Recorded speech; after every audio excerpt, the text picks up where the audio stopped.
اور جب ان کے بھائی لوط نے ان سے کہا کہ کیا تم ڈرتے نہیں، میں تمہارے امانت دار رسول ہوں، تو تم اللہ سے ڈرو اور میں اطاعت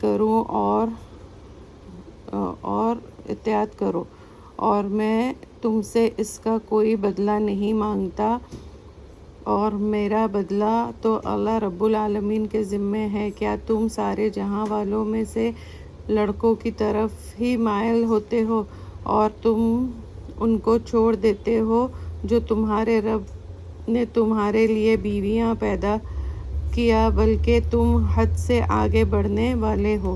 قوم لوط نے کہا، اے لوط، اگر تم باز نہ آؤ گے تو تم یہاں سے نکال دیے جاؤ گے۔ لوط نے کہا، میں تمہارے اعمال سے سخت بیزار ہوں، اے میرے رب، تو مجھے اور میرے گھر والوں کو ان کے کاموں کے وبال سے نجات دے۔ سو ہم نے لوط اور اس کے گھر والوں کو سب کو بچا لیا مگر ایک بڑھیا جو پیچھے رہ گئی تھی۔ پھر ہم نے اوروں کو ہلاک کر دیا اور ہم نے ان پر مے برسا دیا، اور جو مے ان ڈرائے جانے والوں پر برسا وہ بہت برا تھا۔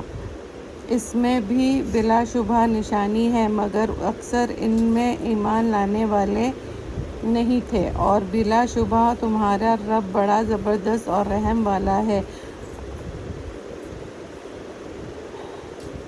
آئکہ والوں نے بھی اپنے رسولوں کو جھٹلایا۔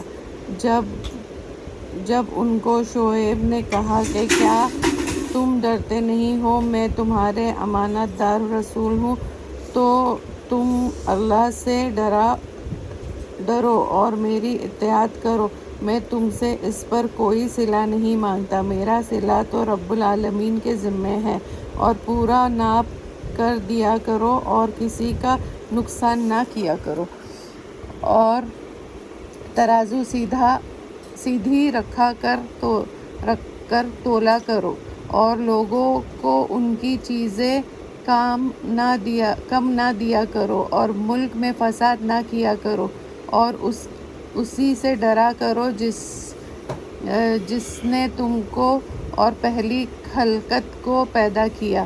قوم نے شعیب سے کہا کہ تم جادو زدہ ہو، اور تم تو ہم ہی جیسے آدمی ہو، اور تمہارا خیال یہ ہے کہ تم جھوٹے ہو، اور ہمارا خیال یہ ہے کہ تم جھوٹے ہو۔ اگر تم سچے ہو تو آسمان سے ہم پر کوئی ٹکڑا گرا دو۔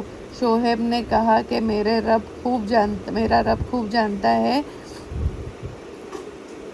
تم جو کام بھی کرتے ہو۔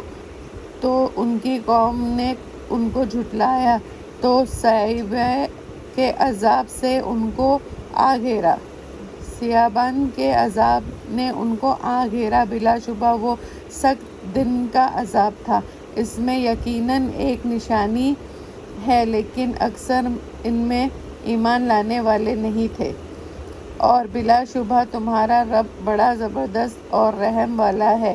اور یہ قرآن پروردگار عالم کا اتارا ہوا ہے، اس کو امانت دار فرشتے لے کر اترے ہیں، اس نے تمہارے دل میں اتارا ہے تاکہ لوگوں کو نصیحت کرتے رہے، اور اتارا بھی صاف عربی زبان میں، اور اس کی خبر پہلے رسول کی کتابوں میں لکھی ہوئی ہے۔ کیا ان لوگوں کے لیے یہ کافی نہیں ہے کہ بنی اسرائیل کے علماء اس کو جانتے ہیں، اور اگر ہم اس قرآن کو کسی غیر اہل زبان پر اتارتے اور وہ اس سے ان لوگوں کو پڑھ کر سناتے تو یہ ان کو کبھی نہ مانتے۔ اسی طرح ہم نے ان کے انکار کو گناہ گاروں کے دل میں ڈال دیا ہے، تو یہ ایمان نہیں لائیں گے جب تک دردناک عذاب کو نہ دیکھ لیں۔ پھر عذاب ان پر اچانک آ جائے گا اور ان کو خبر بھی نہیں ہوگی۔